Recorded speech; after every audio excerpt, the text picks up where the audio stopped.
The Women's March may amount to the size of rallies Hillary had for her campaign.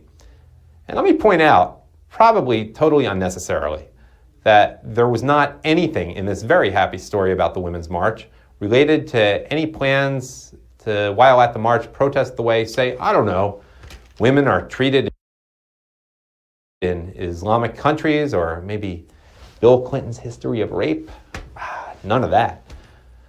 All right, let's get Steve set up. Jake, back there, give me a few pictures of feminism, feminists, whatever you got. I know Steve has something interesting, and they love him in the chat room, and the comments are great about him.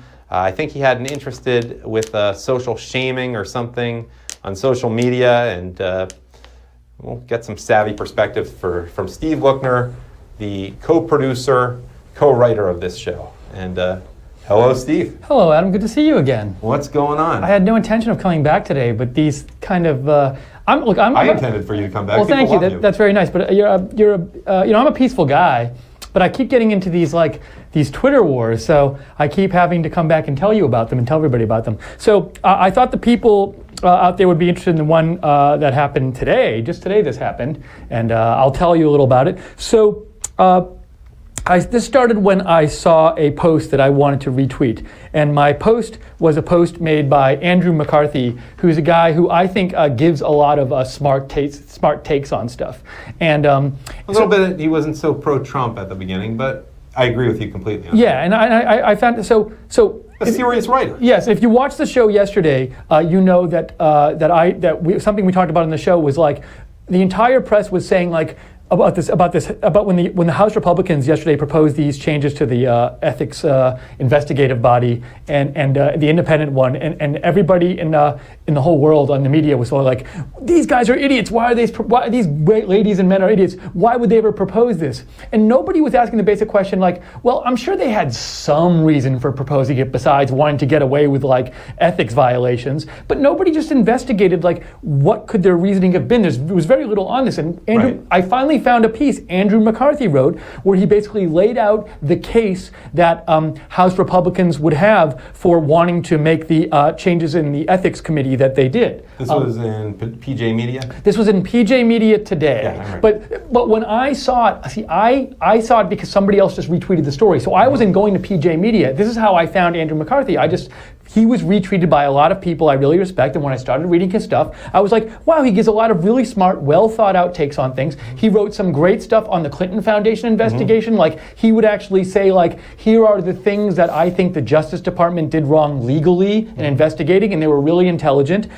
He wrote a really good article recently on how we should fight radical Islam, and he even said, like, I'm not sure Trump is doing it correctly. So he's not like totally 100% pro-Trump, no. you know. So anyways, saw this article, and I just thought, like, here's something that people who were into this House ethics story but wanted a little more in a non-superficial take, like the take substance. A substantial actual procedure, the big words. So people who just didn't want the 2-minute media take of like House Republicans are stupid for proposing this, and actually wanted to ask the question, why might they have wanted to propose this? I said in my retweet, I'm going to read you what I said.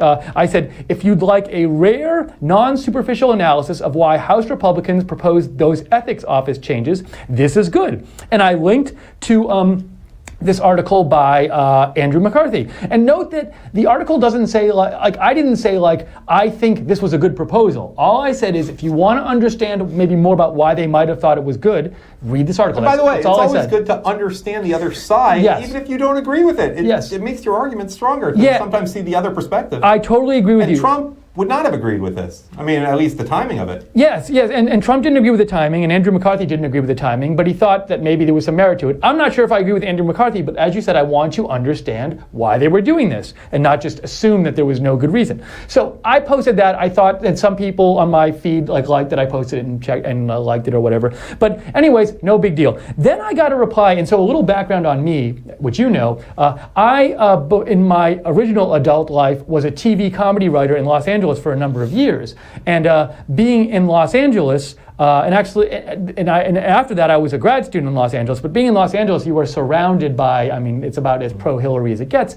But one thing I always noticed is I have a number of friends, some of the friends of mine who I think are like the smartest people in the world, and they're really, really brilliant people. But when it comes to politics stuff, it's like their critical thinking goes out the window, and that you can't even have like a discussion with them about anything involving like Trump or Hillary. They're not Glenn Greenwald, who may be a liberal, but really thinks this stuff out. Yeah, they just, something shuts off in their head, and I can't believe it. And so what happened today is I posted this Andrew McCarthy article, and I said, hey, if you want to look at this and understand why House Republicans might have proposed these changes, here's a good article. And a good friend of mine who will go unnamed, because I don't want to like out this person in public, that's not the point of this, but a good friend of mine who I've known since college and is like one of the smartest people I know, he's kind of a genius actually, he replied to my tweet with this reply. He said, you're linking Pajamas Media as a reputable source?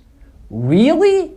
So again, I didn't post go to Pajamas Media. I said, look at this article. This is an intelligent article about this one thing. And he immediately attacked me, and he didn't even attack the article, and he didn't even attack the person, he just attacked the source, which I thought was odd. And the person's name was right there, Andrew McCarthy, who's pretty well known. Yeah, so he could have just clicked and read the article rather than saying I was promoting this media source. And so what I replied to my friend, I was really, Adam, you can attest this, I was kind of upset about this, and I replied to my friend. The first thing you said to me when you walked in this morning. Yeah, I was quite upset about it, and I replied to my friend on Twitter. I said, it's at Andrew McCarthy, at Andrew C. McCarthy, who's well-known, smart, and writes lots of intelligent stuff. Couldn't care less about the source if it's him. So my point was, I was retweeting this one article that I thought was good, and I wasn't worried about what the source was, and I thought that, if you're going to criticize my tweet, read the article and criticize it.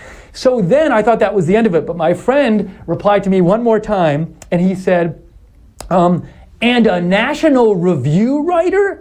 I know who he is. He defends the indefensible and is a partisan hack co-signing the death of democracy.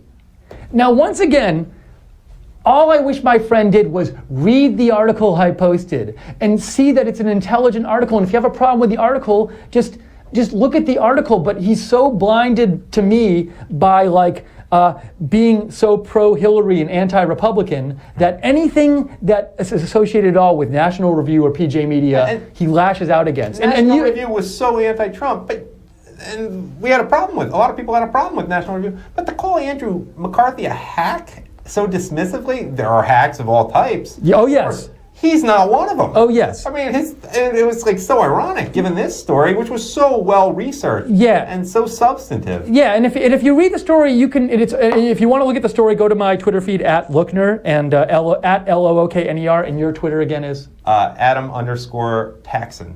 Okay, so if you want to read the story, go to my Twitter feed. Even if you disagree with what the House Republicans did or disagree with some aspects of the story, I think you'll see, hey, this person made an intelligent attempt to get at what the House Republicans might have been thinking when they attempted this change. And so this is a point I make again and again, and I know you make it again and again. Just do some research and don't just take this. Don't just react emotionally. Try to understand both sides of an issue before you come to an opinion. What's interesting to me is also the way social, maybe shaming isn't the right word, on social media is. It's like how many people are scared because, God forbid, someone they know, it might be a work relationship, will say, that's like essentially the first hint. If you were to do it again, like if you did it tomorrow and he read your tweet tomorrow, it would be more. And then the third time, he'd probably start, what's wrong with Steve Lookner? Yeah, and as you can see, the whole process, I probably went through it years ago. I don't have to deal with this much because liberals aren't in my life This is a great point. I'm guessing many of you out there have this issue, which is... Get on that in the chat room, by the way. Yeah, so many of you... Tell us about it. I just sort of outed myself on Twitter. I used to, for the last year, I've had an alternate Twitter account because I felt if I posted my true views and things I cared about on Twitter, like my friends at work and just my friends, non-work friends, would disown me as friends and I'd get attacked. Oh, our college classmates? Oh, there's that too. Went on their Facebook page? Oh my God. But I really only outed myself on Twitter and started using my normal account when I started working at RSBN, and I outed myself on Twitter last week, and this is what happens. A good friend of mine just shames me publicly for posting an intelligent article. So some of us dealt with this years ago. So anyways, so I hope you don't have to deal with it, but if you do, just know it can happen and try to stay strong. Let me just add one thing, because we're always looking for good things to talk about, and this is an evolving news show. I really do want to hear from people, maybe not in the chat room because that expires soon after the show, but in the comments to this.